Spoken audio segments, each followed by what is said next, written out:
বিসমিল্লাহির রহমানির রহিম। আশা করি তোমরা আল্লাহ তাআলার রহমতে ভালোই আছো। আজকে আমরা পরমাণুর গঠন এই অধ্যায়ে ৪ নাম্বার ক্লাস শুরু করছি। সো বরাবরের মতন তোমাদের সাথে আছি আমি ইমন হোসেন। চলো আমরা আমাদের আজকের ক্লাসটি শুরু করি। আজকে আমরা যে বিষয়গুলো পড়াবো তা হচ্ছে ইলেকট্রন বিন্যাস এবং ইলেকট্রন বিন্যাসকে কাজে লাগিয়ে ধাতু, অধাতু এবং নিষ্ক্রিয় গ্যাস বা নিষ্ক্রিয় মৌল এই বিষয়গুলো জানা এবং আরেকটি গুরুত্বপূর্ণ জিনিস তা হচ্ছে আয়ন। আবার এই আয়নের মধ্যে ২ টা ভাগ আছে। একটি হচ্ছে ক্যাটায়ন এবং আরেকটি হচ্ছে অ্যানায়ন। সো আজকে আমরা এই সকল বিষয়গুলো অনেক সুন্দরভাবে পড়ার চেষ্টা করব। সো ১ম এ আমরা একটি নমুনা চিত্র আঁকিয়ে রেখেছি আগে থেকেই। সো আমরা জানি যে এই যে মাঝখানে যে অংশটা আছে একে বলা হয় কি? নিউক্লিয়াস। নিউক্লিয়াস। ঠিক আছে? এরপরে নিউক্লিয়াসের পাশে যে বৃত্তাকার বা বৃত্তগুলো আঁকায় রেখেছি এগুলোকে বলা হয় তোমরা সবাই জানো কক্ষপথ। সো একদম ১ম এ যেটা আছে একে বলা হবে কি? যেহেতু সে ১ম এ আছে মানে স্বাভাবিকভাবে তাকে বলা হবে ১ম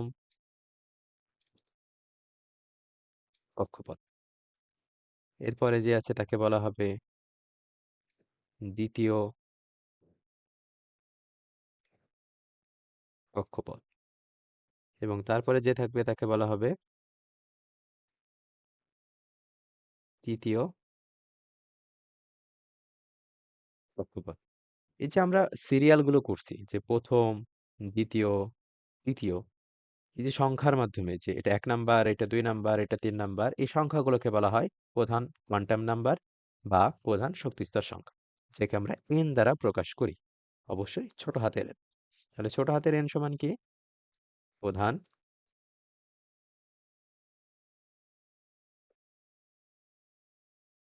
কোয়ান্টাম সংখ্যা বা প্রধান শক্তিস্তর সংখ্যা। শক্তি স্তর সংখ্যা। তাহলে প্রথম কক্ষপথে n এর মান কি দাঁড়াচ্ছে? 1। দ্বিতীয় কক্ষপথে n এর মান 2। তৃতীয় কক্ষপথে n এর মান 3। আবার এই যে কক্ষপথগুলো আছে এই কক্ষপথগুলোকে আমরা ইংরেজি অক্ষর দ্বারা প্রকাশ করতে পারি যা শুরু হয় a থেকে। তাহলে প্রথম কক্ষপথকে বলা হবে a শক্তিস্তর, দ্বিতীয়কে বলা হবে l, তারপরেরটাকে বলা হবে m, তারপরে যদি আরো থাকে n, o, p এভাবেই সিরিয়াল অনুযায়ী যেতে থাকবে। তাহলে প্রথম কক্ষপথকে বলা হচ্ছে কে শক্তিস্তর বা চাইলে তুমি এটাকে কে শেল বলতে পারো কারণ শেল মানে শক্তিস্তর। ঠিক আছে? সো আমাদের কখনো যদি বলে যে n তম শেল বা n শেল, n কত নাম্বারে পড়ছে? কে থেকে শুরু তাহলে কে, এল, এম, এন অর্থাৎ ৪ নাম্বার শক্তিস্তর। বোঝা গেছে?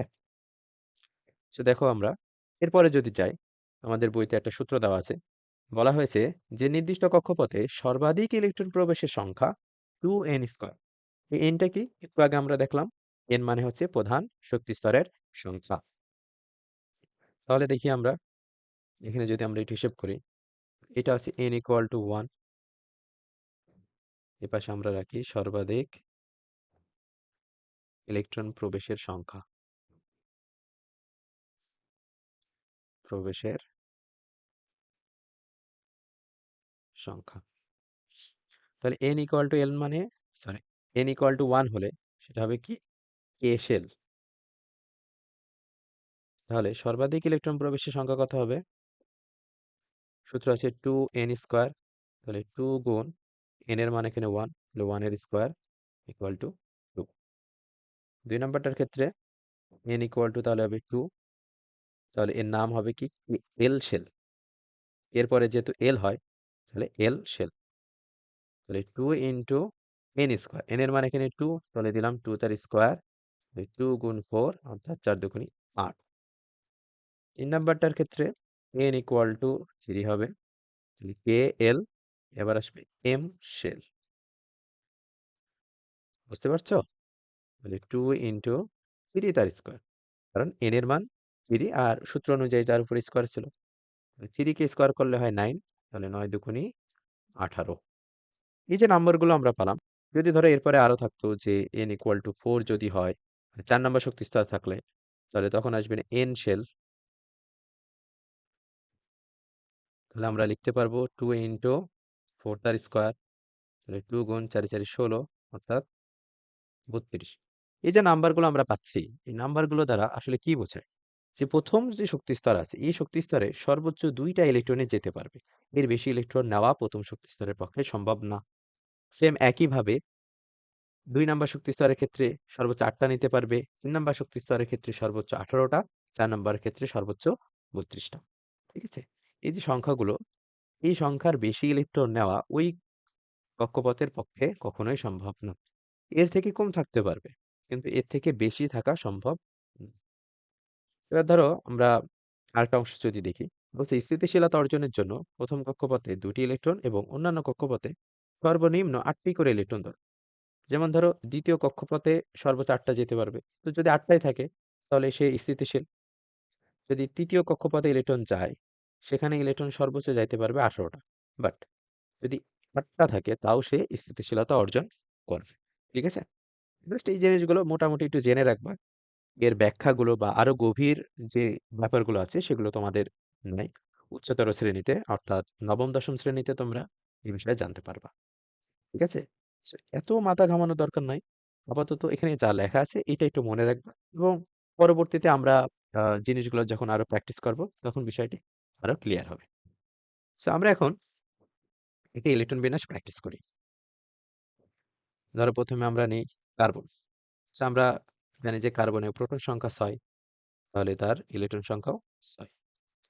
সো আমরা জানি কি যে ধরো n1 n2 n3, n1 মানে প্রথম শক্তি স্তরে সর্বোচ্চ যাবে 2টা, দ্বিতীয় শক্তি স্তরে সর্বোচ্চ 8টা, তৃতীয় শক্তি স্তরে সর্বোচ্চ 18টা।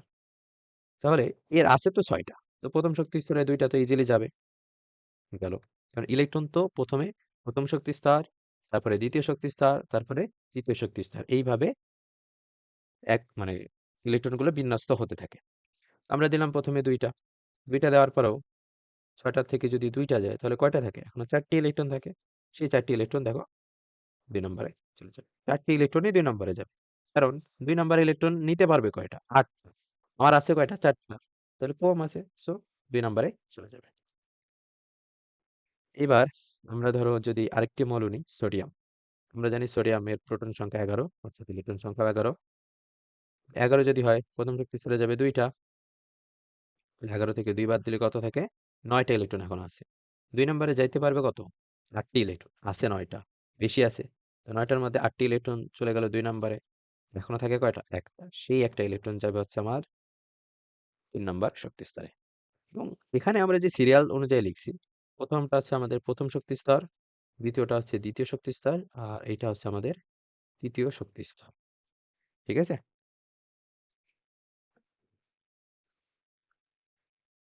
আরো কয়েকটা প্র্যাকটিস করাই।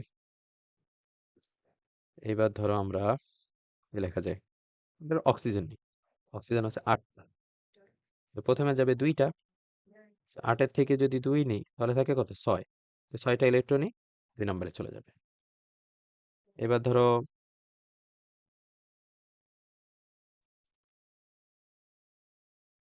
হচ্ছে ফ্লোরিন। তো ফ্লোরিনের যে পারমাণবিক সংখ্যা আছে, পারমাণবিক সংখ্যা কত? আমরা জানি যে ফ্লোরিনের পারমাণবিক সংখ্যা হচ্ছে 9, তাই তো? ইলেকট্রনও থাকবে 9টা। প্রথম শক্তি স্তরে গেলে 2টা, 9 থেকে 2 নিলে থাকবে হাতে 7। 2 নম্বর শক্তি স্তরে থাকবে 7টি। এবার ধরো নেই ক্লোরিন, 17 নাম্বার। প্রথমে যাবে 2টা, তারপরে যাবে কত? 17 থেকে যদি 2 নিই আমাদের কাছে থাকছে 15টা। 2 নাম্বার শক্তি স্তরে সর্বোচ্চ যাবে 8। 15 থেকে আরো 8টা নিয়ে নিলাম, তাহলে থাকে 7টি। 3 নাম্বার শক্তি স্তরে কত যাইতে পারে?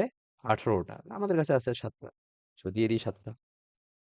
ঠিক আছে? এইভাবে মূলত আমাদের ইলেকট্রন বিন্যাস করতে হবে। এবার তোমরা তো 18 পর্যন্ত অবশ্যই সবগুলো ইলেকট্রন বিন্যাস করবা। আমাদের ক্লাস নোটে বা আমাদের যে ফেসবুক পেজ আছে সেখানে তোমরা যদি যোগাযোগ করো তাহলে প্রত্যেকটি ক্লাসে স্লাইড কিন্তু পেয়ে যাবা, ঠিক আছে? ভিডিও ডেসক্রিপশন বক্সে হয়তোবা তোমরা কোনো হোয়াটসঅ্যাপ নাম্বার পাইতে পারো, সেখানে যদি মেসেজ দাও, বা ফেসবুক পেজ আছে সেখানে যদি তোমরা একটু খোঁজ নাও, সেখান থেকে অবশ্যই প্রত্যেকটা ক্লাসের স্লাইড পিডিএফ আকারে পেয়ে যাবা, সেগুলো তোমরা ডাউনলোড করে সেখান থেকে পড়তে পারো। এখন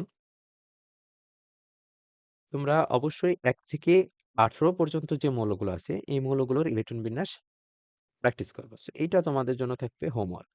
যদি কারো কোনো স্পেসিফিক কোনো মৌলের ইলেকট্রন বিন্যাসে কোনো সমস্যা থাকে, তোমরা অবশ্যই এই ভিডিওর কমেন্ট বক্সে কমেন্ট করে দিও। আমরা তোমাদের জন্য আলাদাভাবে আরেকটি ভিডিও, মানে তোমাদের যে সমস্যাগুলো থাকবে, এই সমস্যাগুলো সলভ করে আরেকটি ভিডিও আমরা বানিয়ে দেবো। ঠিক আছে? সো আমরা ১৮ নম্বরটাও যদি দেখি, ১৮ নম্বর মৌলের নাম হচ্ছে আর্গন। অবশ্যই এর আগের একটি ক্লাসে তোমাদের আমরা ১ থেকে ২০ পর্যন্ত মৌলগুলো একটা ছক দিছিলাম, নাম সহকারে। তো অবশ্যই তোমরা সিরিয়ালি নামগুলো মুখস্থ করবা। ঠিক আছে? তো ১৮ নম্বরের ক্ষেত্রে কি হবে? প্রথমে গেল ২ টা, তারপরে ৮ টা। তো টোটাল হলো ১০ টা। ১৮ টার মধ্যে আমরা নিয়েছি ১০ টা। থাকে কত? ৮। তো ৩ নম্বরে সর্বোচ্চ যেহেতু ১৮ টা যেতে পারে, আমাদের কাছে ৮ সে ৮ টা। ৮ টা বসাই দিলাম। সমস্যা হচ্ছে এরপরে আর্গনের পরে যেটা ১৯ নম্বর, এটা পটাশিয়াম। পটাশিয়াম হচ্ছে ১৯, ২, ৮, ৮, সরি। তাহলে ১৯ নাম্বার যদি হয়, আমরা প্রথম ২ টা শক্তি স্তরে নিলাম হচ্ছে ১০ টা। তো ১০ টা যদি বাদ দিই তাহলে থাকে কত? ৯। সো আমরা দেখছিলাম আমাদের যে ৩ নাম্বার শক্তি স্তরে সর্বোচ্চ যাবে কয়টা? ১৮ টা। সো অনেকে মনে করতে পারো, ভাইয়া তাহলে তো আমাদের হাতে তো ৯ টা আছে। তাহলে আমরা এখানে ৯ টা দিয়ে দিই। কারণ সর্বোচ্চ যাইতে পারবে কত? ১৮। কিন্তু কথা হচ্ছে আমাদের শক্তির মাত্রা আছে। আমাদের যেই শক্তি স্তর আছে, শক্তি স্তরের মধ্যেও আবার কিছু, কিছু ভাগ আছে, যেগুলোকে উপশক্তি স্তর বলা হয় বা অরবিটাল বলা হয়। যাদেরকে আমরা S, T, D, F এভাবে বিভক্ত করি। ব্যাপারগুলো তোমাদের নাই। সো আমি বিস্তারিত যেতে চাচ্ছি না।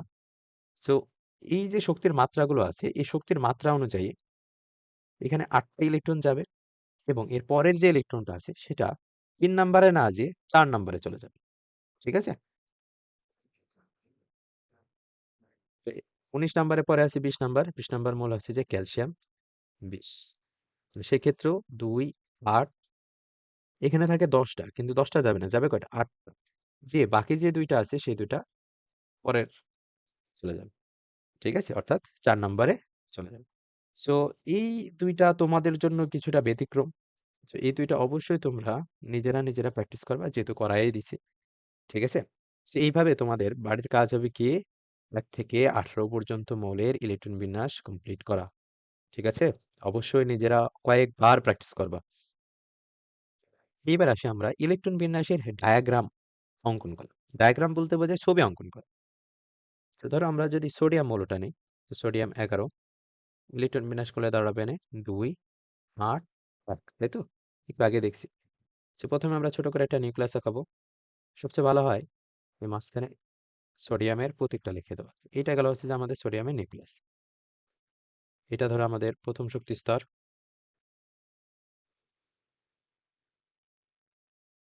এখানে শক্তি স্তর কয়টা আছে? ১ টা, ২ টা, ৩ টা। সো আমরাও ৩ টা শক্তি স্তর আঁকাবো। সো এইটা হচ্ছে যে আমাদের ২ নাম্বার। বেশি বড় হয়ে গেছে, একটু ছোট করে দেই।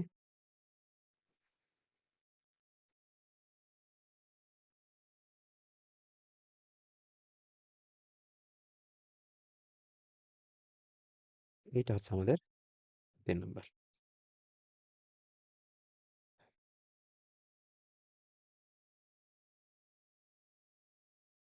ঠিক আছে? সো আমরা এখানে দেখছি কি প্রথম শক্তি স্তর আছে ২ টা।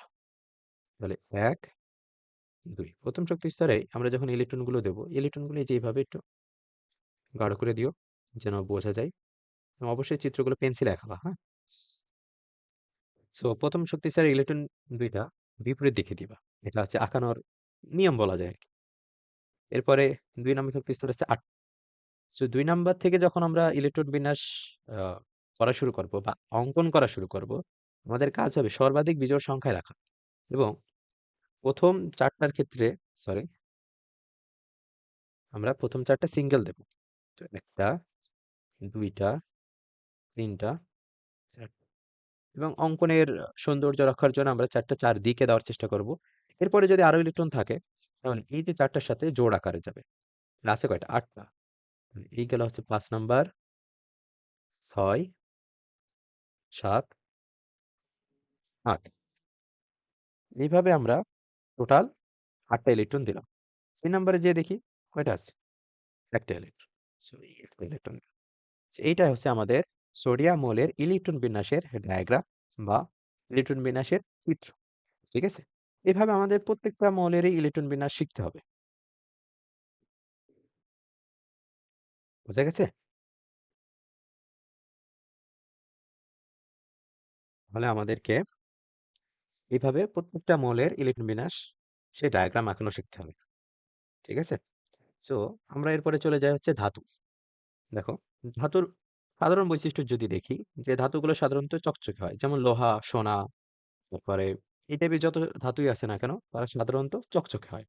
তারপরে ধাতুগুলো তাপ এবং বিদ্যুতের ভালো পরিবাহক। পরিবাহক বলতে বোঝায় এর ভিতর দিয়ে বিদ্যুৎ এক পাশ থেকে অন্য পাশে যায়। যেমন হচ্ছে আমরা তামার তার ব্যবহার করি। কারণ কি? তামার তারের এক প্রান্ত থেকে অপর প্রান্তে বিদ্যুৎ পরিবহন হয়। তারপরে নমনীয় এবং প্রসারণযোগ্য। প্রসারণযোগ্য বলতে একে যদি বল প্রয়োগ করা হয়, যেমন লোহার এক খণ্ডকে আমরা যে কামার বাড়িতে নিয়ে গেলে তারা সেগুলোকে পিটায়ে বা হাতুড় দিয়ে তোমার পিটানোর ফলে এগুলো থেকে যে দা, বটি, ছুরি তৈরি করে সেগুলো কি পাতলা বানাইতে পারে। তো এই একইভাবে পাতলা তার বা বিভিন্ন ধরনের পাত বানানো যায়। তো সবচেয়ে ইম্পর্টেন্ট যে অংশটা তা হচ্ছে যে ইলেকট্রন বিন্যাসে বাইরের স্তরে 1 থেকে 3টে ইলেকট্রন থাকে। ঠিক আছে? যেমন ধরো আমরা সোডিয়াম দেখছিলাম 11, ইলেকট্রন বিন্যাস ছিল 2, 8, 1। তো এইটা হচ্ছে তার সর্বশেষ শক্তি স্তরের সংখ্যা। সর্বশেষ শক্তি স্তরে ইলেকট্রন আছে কয়টা? 1টা। এইরকম যাদের 1টা অথবা 2টা অথবা 3টা ইলেকট্রন থাকে শেষ শক্তি স্তরে, তারাই মূলত ধাতু হিসেবে পরিচিত। তো ধাতু সাধারণত যে আয়ন তৈরি করে তাকে বলা হয় ধনাত্মক আয়ন, এবং সেই ধনাত্মক আয়নের নাম হচ্ছে ক্যাটায়ন। ক্যাটায়ন। ঠিক আছে? তাহলে ধাতুগুলোকে আমরা কিভাবে চিনতে পারি ইলেকট্রন বিন্যাসের মাধ্যমে? যে এদের শেষ শক্তি স্তরে 1 থেকে 3টে ইলেকট্রন থাকবে। তাহলে উদাহরণ তো একটা দিয়েছি, সোডিয়াম। তো এটা যদি আবার লিখি, 2, 8, 1। এবার ধরে দিলাম ম্যাগনেসিয়াম। তাহলে আসবে না 2, 8, 2। অ্যালুমিনিয়াম 13, 2, 8, 3। এই যে সেই শক্তি স্তরের ইলেকট্রন গুলো দেখো, যে 1, 2, 3। তাহলে এদেরকে বলা হচ্ছে ধাতু। ঠিক আছে? এখন এই যে ধাতুগুলো কিভাবে তোমার ধনাত্মক আয়ন তৈরি করে? দেখো, আমরা যদি ম্যাগনেসিয়ামে দেখি, তাহলে ইলেকট্রন বিন্যাস আসছে আমাদের 2, 8, 2। তাই তো? এই যে সেই শক্তি স্তরে এই ইলেকট্রন বিন্যাস কিন্তু স্থিতিশীল না। আমরা একটু আগে দেখছিলাম না, স্থিতিশীলতা অর্জনের জন্য প্রথম শক্তি স্তর বাদে বাকি শক্তি স্তরগুলোতে কয়টা ইলেকট্রন দরকার? 8টি ইলেকট্রন দরকার কমপক্ষে। এখন শেষ শক্তি স্তরে ইলেকট্রন আছে 2টা। এখন এখানে যদি আমি 8টা ইলেকট্রন বানাইতে যাই, তাহলে আমার ইলেকট্রন প্রবেশ করানো লাগবে কয়টা? আরো 6টা ইলেকট্রন দেওয়া লাগবে। তো বাইরে থেকে 6টা ইলেকট্রন প্রবেশ করানোর জন্য যে পরিমাণ শক্তি প্রয়োজন তা প্রদান করা সম্ভব নয়। এই জন্য ম্যাগনেসিয়াম কি করবে? 6টা যেহেতু সে গ্রহণ করতে পারছে না, এই যে শক্তি স্তরে 2টা ইলেকট্রন আছে, এটা সে ত্যাগ করবে। ঠিক আছে? তো যখন সে 2টা ইলেকট্রন ত্যাগ করছে, তখন সে ধনাত্মক চার্জ উৎপন্ন করবে। যে কয়টা ইলেকট্রন ত্যাগ করবে এখানে আমরা সেই কয়টা প্লাস লিখব। যেহেতু 2টা ইলেকট্রন তাহলে 2 প্লাস। যদি 2 প্লাস হয় তাহলে 2 আর 8 থাকছে। এই যে 3 নাম্বার শক্তি স্তরে 2টা ইলেকট্রন ছিল, এ তো ত্যাগ করেছে। ত্যাগ করা মানে কি? ওর মধ্যে আর নাই। তাহলে এটা বাদ। তখন এইটা চলে যাচ্ছে তার শেষ শক্তি স্তর। ঠিক আছে? সে এখন দেখো শেষ শক্তি স্তরে কয়টা ইলেকট্রন আছে? 2টা ইলেকট্রন। এইটা হচ্ছে যে তার স্থিতিশীল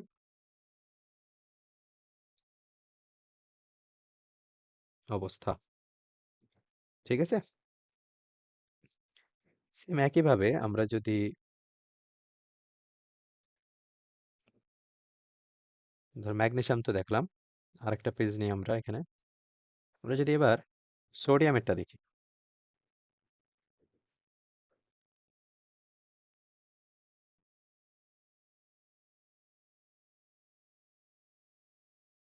তো সোডিয়ামের ইলেকট্রন বিন্যাস কি হবে? 2 8। তো শেষ শক্তি স্তরে ইলেকট্রন আছে কয়টা? 1। এ তো আর স্থিতিশীল না। স্থিতিশীলতা অর্জনের জন্য সেই একটা ইলেকট্রন কি করবে? ত্যাগ করবে। একটা ইলেকট্রন যদি সে ত্যাগ করে, তাহলে সে পরিণত হবে সোডিয়াম প্লাস। 1 প্লাস দেওয়ার দরকার নেই কিন্তু। এই যে 1 প্লাস মানে তো একটা প্লাস, তাই তো? সেই 1 বাদে লিখবা। অর্থাৎ 1 সংখ্যা লেখার প্রয়োজন নাই। যে সোডিয়াম প্লাস। তাহলে সোডিয়াম প্লাসের ইলেকট্রন বিন্যাস কি হবে? 2 8। কারণ সেই শক্তি স্তরের ওই ইলেকট্রন তো নাই। একটা ইলেকট্রন তো সে ত্যাগ করে দিছে। এখন আমাকে বলো তো, আমি যদি বলি যে ধরো তোমাদের একটা কোশ্চেন দিলাম যে অ্যালুমিনিয়াম 3 প্লাস। 3 প্লাস কেন হবে? তার শেষ শক্তি স্তরে ইলেকট্রন আছে 3টা। 3টা ত্যাগ করলে সে পরিণত হবে 3 প্লাসে। তো অ্যালুমিনিয়াম 3 প্লাসের প্রোটন সংখ্যা কত? ও ইলেকট্রন সংখ্যা কত? যেহেতু সে অ্যালুমিনিয়ামই আছে, তাহলে প্রোটন সংখ্যা অবশ্যই সেম থাকবে। আগে যা ছিল ইলেকট্রন 3টা ত্যাগ করলো তাই থাকবে। প্রোটন তো আর সে ত্যাগ করতে পারবে না, তাই না? প্রোটন সংখ্যায় আছে তার স্বতন্ত্র বৈশিষ্ট্য বহন করে। অ্যালুমিনিয়ামের প্রোটন সংখ্যা অলওয়েজ 13। এবার আমরা যদি এখানে আসি ইলেকট্রন সংখ্যা, আগে ছিল 13, 3টা ইলেকট্রন ত্যাগ করেছে, তাহলে এখন কত আসছে? 10। এই যে আমরা সোডিয়াম প্লাস, ম্যাগনেসিয়াম 2 প্লাস, তারপরে অ্যালুমিনিয়াম 3 প্লাস, এই যে তোমার আয়নগুলো পড়লাম, আয়ন কেন বলা হচ্ছে? কারণ এরা এক ধরনের চার্জ উৎপন্ন করছে। দেখো, সোডিয়াম যখন শুধু সোডিয়াম আকারে ছিল, তখন কিন্তু সে নিরপেক্ষ ছিল। সম্পূর্ণ মিলায়ে সে ছিল নিরপেক্ষ। কারণ তার নিউক্লিয়াসের ভিতরে যে সংখ্যক প্রোটন ছিল, বাইরেও সে সংখ্যক ইলেকট্রন ছিল। সো উভয়ের চার্জ সমান হওয়ার কারণে নিরপেক্ষ ছিল। কিন্তু সোডিয়াম প্লাস যখন হয়েছে, তখন সে একটা চার্জ উৎপন্ন করেছে। একটা প্লাস চার্জ উৎপন্ন করেছে। ম্যাগনেসিয়াম 2টা প্লাস চার্জ উৎপন্ন করেছে। অ্যালুমিনিয়াম 3টা প্লাস চার্জ উৎপন্ন করেছে। এই জন্য এদেরকে বলা হয় হচ্ছে যে আয়ন। এবং এদের যে চার্জের যে প্রকৃতি, তা কি ধনাত্মক না? সেই আয়নগুলো হচ্ছে যে ধনাত্মক। হ্যাঁ, এবং ধনাত্মক আয়নকে আরেকটা নামকরণ করা হয়, তা হচ্ছে যে ক্যাটায়ন। ঠিক আছে?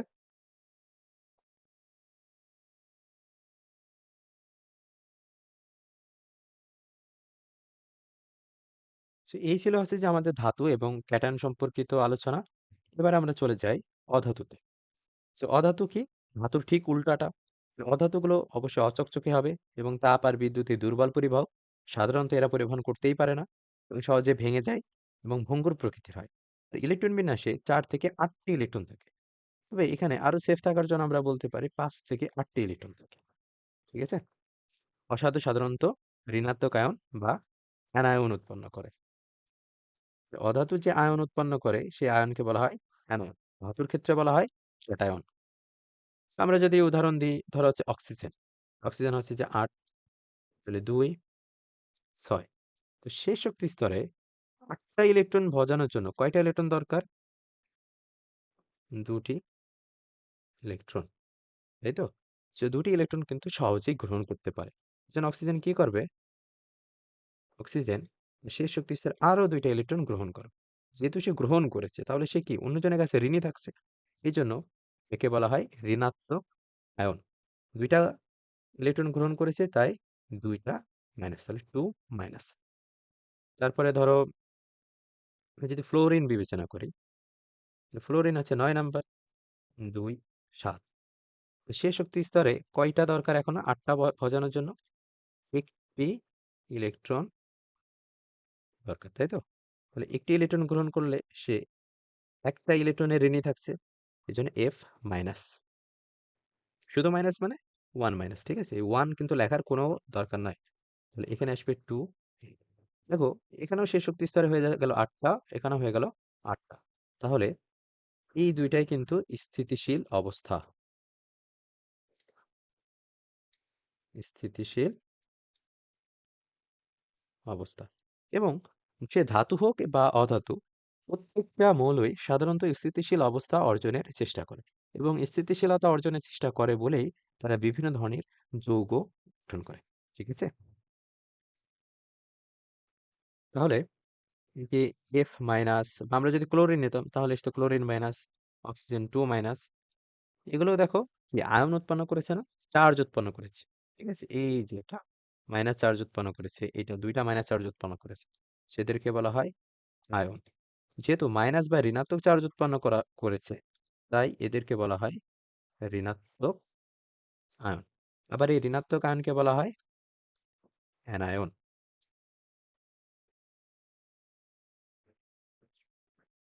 ঠিক আছে, তো এই ছিল হচ্ছে যে আমাদের অধাতু এবং অ্যানায়ন সম্পর্কিত আলোচনা। এরপরে আমরা যাই নিষ্ক্রিয় মৌল। দেখো, নিষ্ক্রিয় মৌল সম্পর্কে তোমাদের বইতে তেমন কিছু বলা নাই, জাস্ট বৈশিষ্ট্যগুলো একটু পড়ে রেখো। তো নিষ্ক্রিয় মৌলগুলো কারা? যেমন ধরো আমি যদি আর্গনের ইলেকট্রন বিন্যাস করি, তাহলে আসবে আমার 2 8 8। দেখো তো এর শেষ শক্তি স্তর আগেই 8 আছে না? তাহলে এর যে ইলেকট্রন বিন্যাস এটি আছে স্থিতিশীল অবস্থা। তাহলে এর কি আর অন্য কারো কাছ থেকে কোনো রকমের ইলেকট্রন গ্রহণ করা বা অন্য কাউকে ইলেকট্রন ত্যাগ করার কোনো প্রয়োজন আছে? উত্তর হচ্ছে না। এই জন্যই একে বলা হয় নিষ্ক্রিয়, অর্থাৎ এ কোনো ক্রিয়ায় অংশগ্রহণ করে না। আমরা যখন দেখলাম সোডিয়াম একটা ইলেকট্রন ত্যাগ করে এনে প্লাসে গঠন করলো, তখন সে কিন্তু চাইলেই একটা ইলেকট্রন ত্যাগ করতে পারবে না।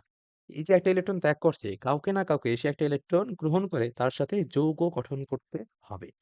কিন্তু আর্গন বা সকল নিষ্ক্রিয় গ্যাসই সাধারণত আগে থেকেই স্থিতিশীল অবস্থায় থাকে। তো সে যদি স্থিতিশীল অবস্থায় থাকেই, তাহলে সে কাউকে ইলেকট্রন গ্রহণও মানে ত্যাগও করবে না, আবার অন্য কারো কাছে ইলেকট্রন গ্রহণও করবে না। এই জন্য এরা তেমন কোনো রাসায়নিক বিক্রিয়ায় অংশগ্রহণ করে না। ঠিক আছে, সো এইটাই হচ্ছে যে আমাদের নিষ্ক্রিয় মৌল। তো তোমাদের নিষ্ক্রিয় মৌল কি কি আছে? নিয়ন আছে আর আর্গন আছে, এবং একদম প্রথমে হিলিয়াম। হিলিয়াম, নিয়ন, আর্গন, তারপরে আরো আছে জেনেন, রেডন, অর্গানেসন। এভাবে টোটাল ওই পর্যায়ে 7টা আছে। তবে প্রথম 6টাকে সাধারণত নিষ্ক্রিয় মৌল বলা হয়, কারণ শেষে যেটা আছে 18 নম্বর মৌল, তা নিষ্ক্রিয় মৌলের ন্যায় অতটা কাজ করে না। ঠিক আছে, সো এই ছিল হচ্ছে যে ধরো আজকের ক্লাসের আমাদের আলোচনা। সো আশা করি তোমাদের ক্লাসটি ভালো লেগেছে। যদি কোনো ভুল ত্রুটি হয়ে থাকে তার জন্য অবশ্যই ক্ষমা প্রার্থী, এবং আশা করি তোমরা এই ক্লাসটি করে কিছুটা হলেও উপকার পাবা, এবং তোমরা তোমাদের একাডেমিক লাইফে নিজেদেরকে আরো স্কিলফুল করতে পারবা। তো যদি এই ভিডিওটি বা ক্লাসটি তোমাদেরকে ভালো লেগে থাকে তাহলে তোমরা অবশ্যই আমাদের সাথে থেকো, ক্রাফট অফ সায়েন্সের সাথেই থাকবা। এবং আজকে আমরা এখানে শেষ করছি।